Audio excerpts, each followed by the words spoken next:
Hey guys, in this video we're going to talk about 2.13 day 1, which is going to look at exponential and logarithmic equations and different solving strategies.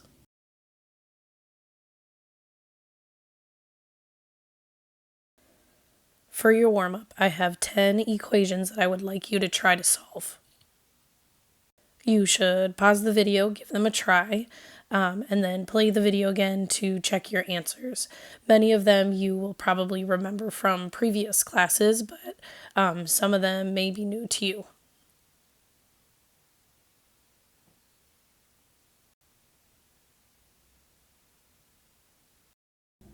Alright, so the theme in all of these was to get the base to be the same on both sides. In some of them, the base was already set up for us to be the same, like in C, where we had a base of 5 in an exponential expression on both sides, so we could set the exponents equal to each other. Or like in H, where you had a logarithm, the common log on both sides, base 10 on both sides, so we could set the arguments equal to each other.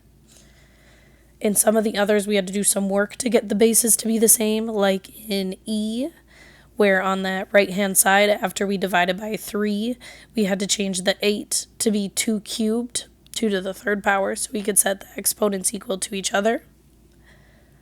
Or like in J, where we had to move one of the natural logs, so I added the natural log of 11 to both sides. And then I could set those arguments equal to each other since both sides had a logarithm with a base of e.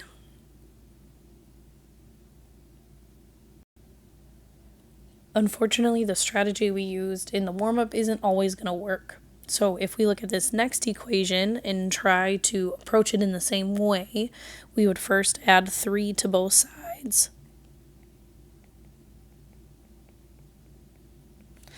And then divide both sides by 5.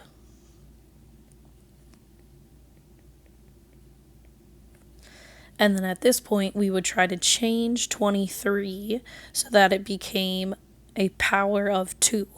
In other words, we would try to rewrite 23 as 2 to some power.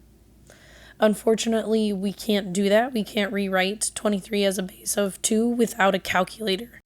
We can estimate what we think it's going to be.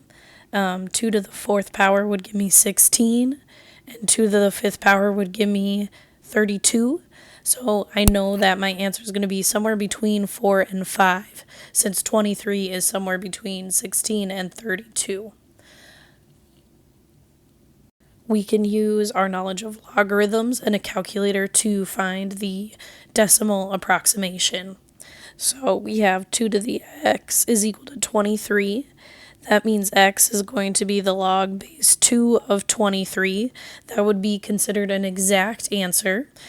If we type that into our calculator, that's going to be about 4.5235. I guess my voice just really doesn't want to say the word 5 today.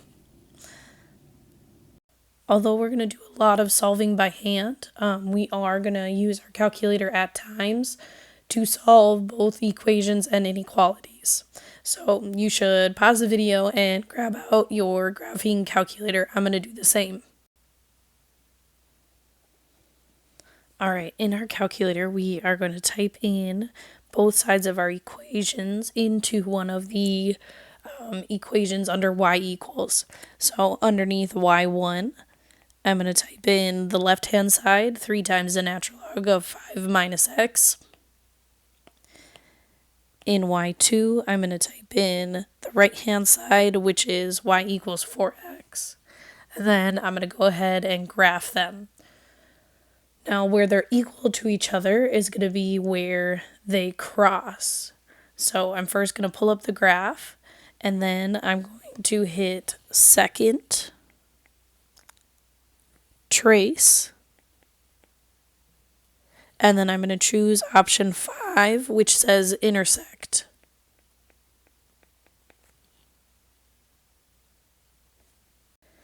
This is what my graph should look like, and after I click through the intersect process, I find that the solution is the x coordinate of 1.0334. Now, today's mostly going to focus on equations, but I do want to also think about inequalities now that we have this graph. If I want to see where 3 times the natural log of 5 minus x is greater than 4x, I'm going to be looking for where that equation, which is in blue, is going to be above, those y values are going to be bigger than the other equation 4x, which I actually have in red. Sorry, it's not in green. So that's going to happen on the left side of the intersection. So all of the area that I'm highlighting there, that's where that left-hand side's graph is above. Those y values are greater than the right-hand side's graph. So my solution here would be all of the x values less than but not equal to 1.0334. In interval notation, you could write it as negative infinity to 1.0334. I'm not including the intersection because it's not where they're equal, it's just where the left is greater than the right.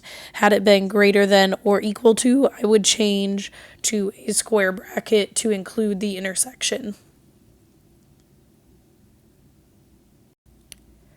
In some of the strategies we're going to use, we will need to apply properties of logarithms and exponents. So just quickly to review those, the product property for exponential expressions, b to the power of m plus n would be equal to b to the power of m times b to the power of n. The power property for exponential expressions, b to the power of m raised to the power of n is equal to b to the power of m times n. And then a negative exponent property, 1 over b to the n power is equal to b to the power of negative n. Now for log properties, the product property for logarithms, log base b of x plus log base b of y is equal to log base b of x times y. The quotient property, log base b of x minus log base b of y is equal to log base b of x over y. And then our power property here, n times the log base b of x is equal to the log base b of x raised to the nth power. So that exponent is on the argument, not the entire logarithm. And then finally, remember that we can change back and forth between exponential form and logarithmic form. A equals b to the power of c could also be rewritten as log base b of a is equal to c. Remember, logarithms are exponents. Our first strategy of solving without a calculator is to rewrite it in a different form. So to switch between logarithmic and exponential form. If I look at this first one, a, I have an exponential expression, and I'm going to start by trying to isolate x. I'm going to do so by dividing by 5 on both sides.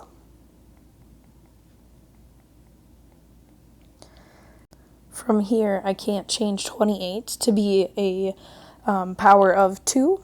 So instead, I'm going to move that 2 over to the other side and rewrite this in logarithmic form. I get 7 minus x is equal to the log base 2 of 28. Without a calculator, I'm not going to be able to simplify the log base 2 of 28, which is fine. I can solve for x and give an exact answer where log base 2 of 28 is going to be in my answer. And so if I rearrange this, I'm going to add x to both sides and subtract that log from both sides. I get x is equal to 7 minus the log base 2 of 28. That would be considered an exact answer. A rounded answer would require a calculator. So if we don't have a calculator, we are going to leave our answer in log form. If I look at the next one, I'm going to approach it the same way, starting to try to isolate x. When I add 2 to both sides, I get 4 to the x power is equal to 9. Can't rewrite 9 as a power of 4, so instead I'm just going to change it into log form. I get x is equal to the log base 4 of 9. Without a calculator again, we can't go any further. We're going to leave it in log form. I want you to try the next two on your own. Pause the video, give them a try, see what you come up with, and then check your answers.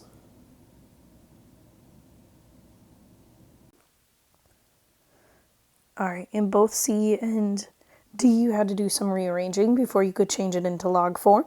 In C, we would subtract 5 from both sides, change it to log form, and then subtract 3 from both sides. We get an answer of log base 2 of 21 minus 3. In D, we have to subtract 3 from both sides and then divide by that coefficient on e to the x.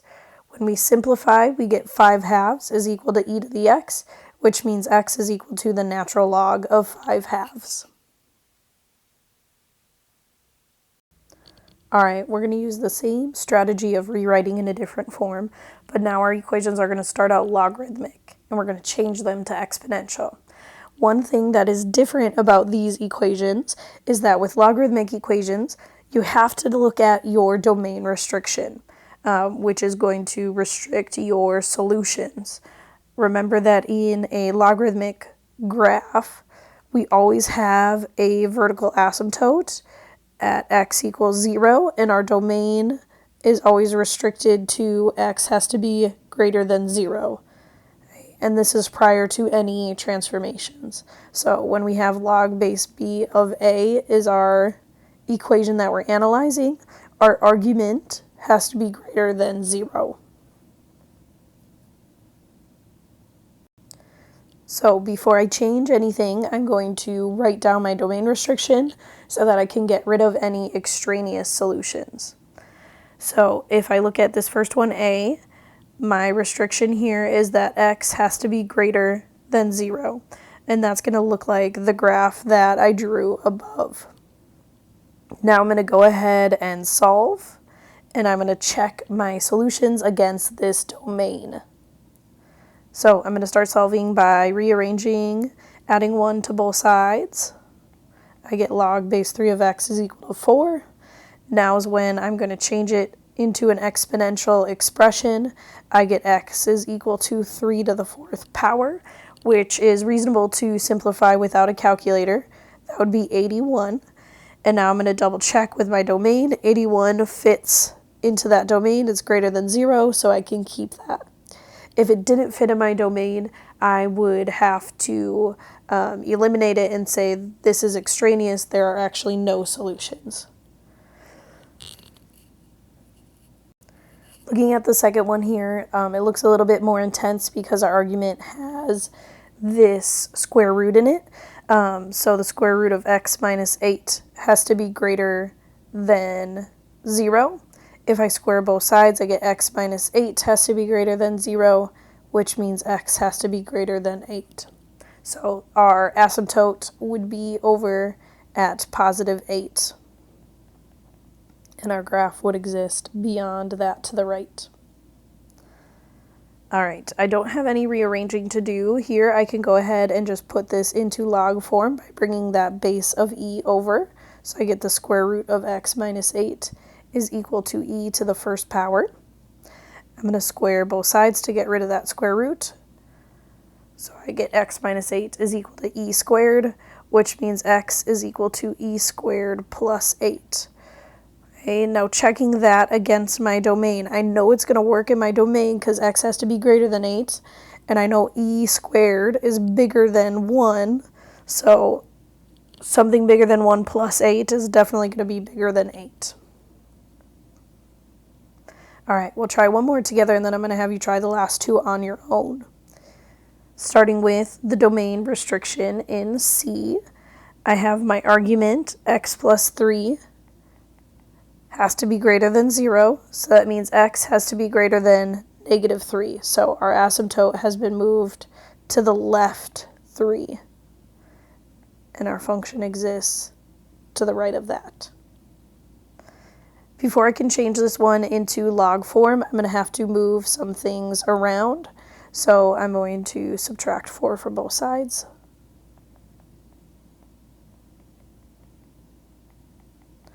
Divide by 2.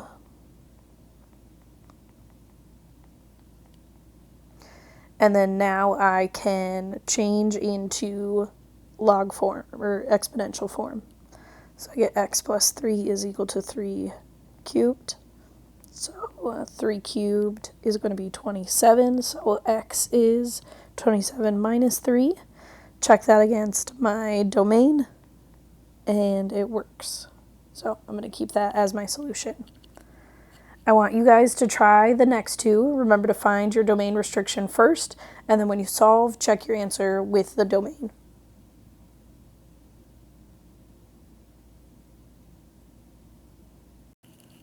All right, in the next one, problem D, my domain restriction was that x had to be greater than 1/2. When I solved here, I subtracted 2 on both sides, changed into exponential form, and then solved for x. I got x equals 13, which fits in that domain restriction, so I can keep that one. In the next one, my domain restriction was slightly trickier because I ended up dividing by a negative, which means I had to flip that inequality. So my domain this time actually was that x had to be less than 2. So if I think about my graph, that is a horizontal reflection. So now my graph exists to the left side of that vertical asymptote. When I solved, I got x was equal to negative e to the 5th power plus 2. It's going to be a fairly large negative number because remember, e is about 3. It's 2.718, and then it goes on forever. So that to the 5th power is going to be a large number. And then when I multiply that by a -1, I get a large negative number. So adding 2 to that is going to keep it within the domain.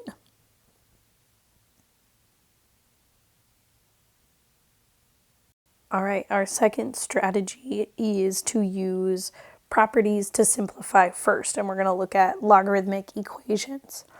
So I noticed that in this first problem, I have the common log everywhere, but I don't have a single log on both sides. So I'm going to simplify so that I have a single logarithm on both sides.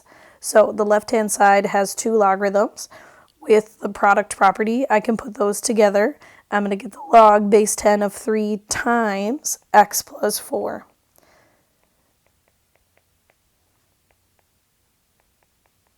Okay, and now that first argument of 3 has to get multiplied by the entire second argument. So I could distribute that to become the log base 10 of 3x plus 12. And now that I have a single logarithm on both sides with the same base, I can go ahead and set those arguments equal to each other. And then solve for x by isolating it. I'm going to subtract 3x from both sides, add 2 to both sides, and then divide by 2, and I get a solution of 7. So I forgot to list my domain restriction, so that's what I need to do before I can confirm that this answer really works. Now, because I have multiple logarithms in the original equation, I have to check multiple restrictions, and I'm going to make sure that I follow even the most restrictive of the domain restrictions. So if I go back, this first logarithm isn't involving x. This is just a constant, a number. So that's not going to help me with my restriction. On the next one, I get x plus 4 has to be greater than 0. So I get x has to be greater than -4, which so far 7 fits that. And then on the next one, 5x minus 2 has to be greater than 0. So I get x has to be greater than 2/5. Out of the 2 restrictions, this second one is more restrictive. So that's the one that I would have to make sure that I follow. And 7 is greater than 2/5. So I can keep that. Hey, I always try to do the domain restriction first because, like you just saw, I sometimes forget about it. I have to make sure that the solution isn't extraneous. All right, so I'm going to start with that on this next one, looking for the restriction before I do any solving. In my first logarithm, I get x has to be greater than -1 because x plus 1 has to be greater than 0. In the second logarithm, let's see, 3x minus 5 has to be greater than 0. So I'm going to get x has to be greater than 5/3. So far, this one is more restrictive than the first.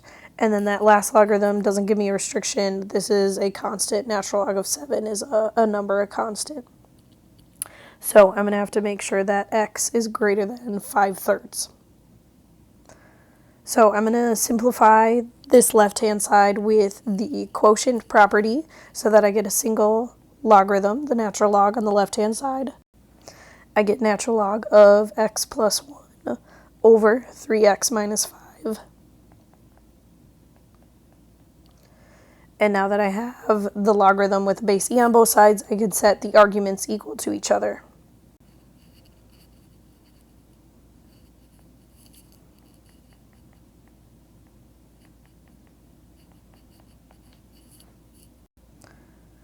All right, now multiplying both sides by that denominator, 3x minus 5.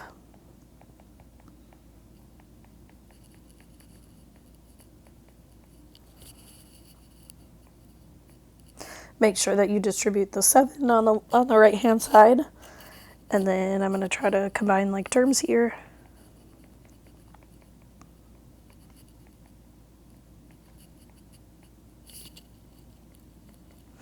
So I get x is 36 over 20, which would simplify to 9/5, which is greater than 5/3.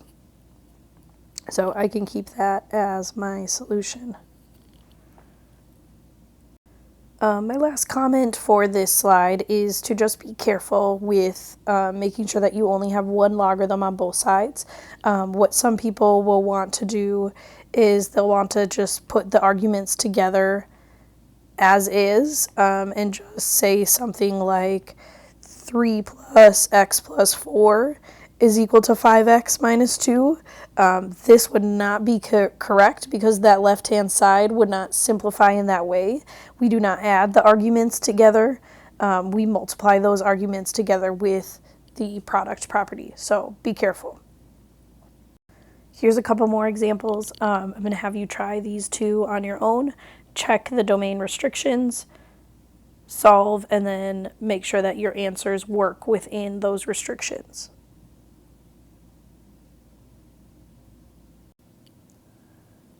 All right, out of the two, C was probably a little bit more complicated, a little bit more challenging. For my restrictions, the more restrictive domain restriction was x has to be greater than 3. When I combined the logarithms on the left-hand side, I ended up getting a foiling situation. I got x plus 2 times x minus 3, which would FOIL out and expand to x squared minus x minus 6. On the right-hand side, we get an argument of 14. So I have a quadratic here, x squared minus x minus 6 is equal to 14. To solve quadratics, remember you have to set one side equal to 0. So I subtracted 14 from both sides. And then you can either solve by factoring or the quadratic formula. This one does factor into x minus 5 times x plus 4. I get two potential solutions of positive 5 and negative 4, but only positive 5 fits within this domain restriction. So the negative 4 is not a real solution. It is an extraneous solution, and so I'm going to eliminate that one. You should always check your answers with the domain restrictions, but quadratics are one of the places where you almost always have an extraneous solution. So if you see that, that's a kind of like red flag that one of your answers is probably not going to fit the restriction. On this next one, on D, my only restriction is that x has to be greater than 0. I can combine the logarithms on the left-hand side with the quotient rule. Natural log of x over 3 is equal to 2. I can now change that into exponential form. X over 3 is equal to e squared, which means x is 3 times e squared, which is going to be a positive number.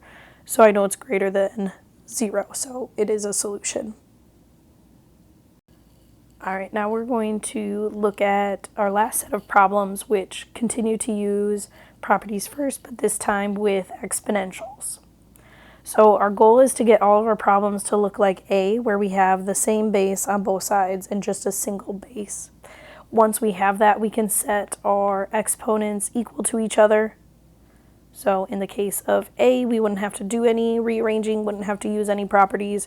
We could already just set up 5x minus 1 equals 2x plus 7. And then I would solve for x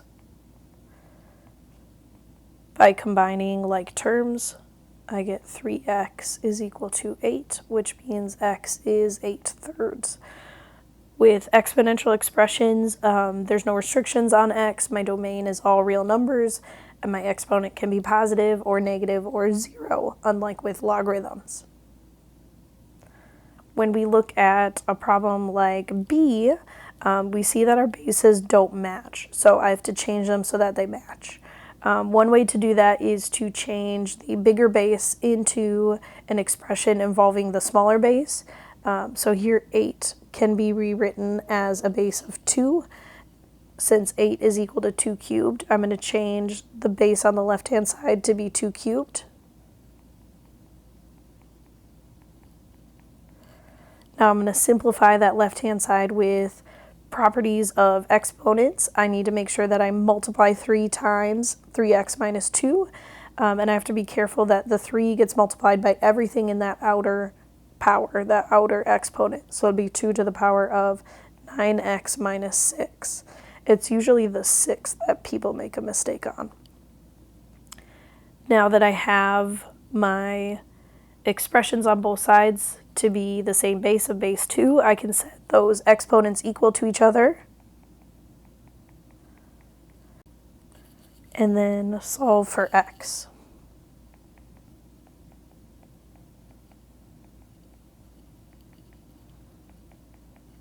And I get x is equal to 11/8. Now on these last two problems, we're actually going to have to change both sides of the equation. If I look at C, 9 and 27, unfortunately I can't rewrite 27 as a power of 9. However, I can rewrite 27 as a power of 3, it'd be 3 cubed, and I can rewrite 9 as a power of 3, it'd be 3 squared, and that way both sides will match by becoming 3's.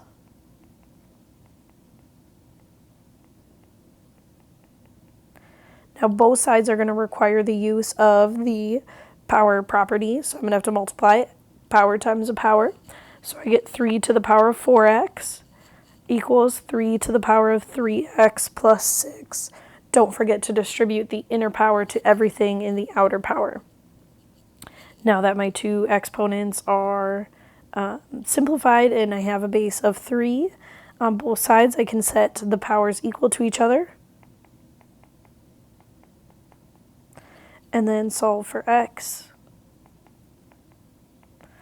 I get x is equal to 6. In this last one, we're going to have to change both bases. I have a base of 1/2 and 4, and those both can be rewritten as a base of 2. Remember, 1/2 can be rewritten as 2 to the negative first power, and 4 is going to be 2 squared.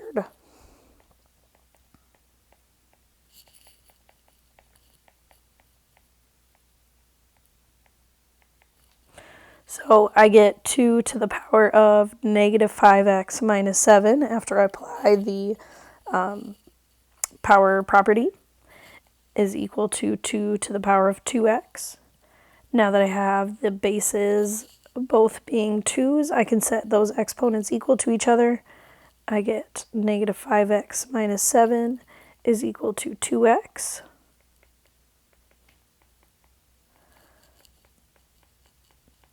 Which leads me to x being equal to -1. That's the end of the video. Please write down any questions you have and send me a message or let me know what they are the next time I see you. Take care.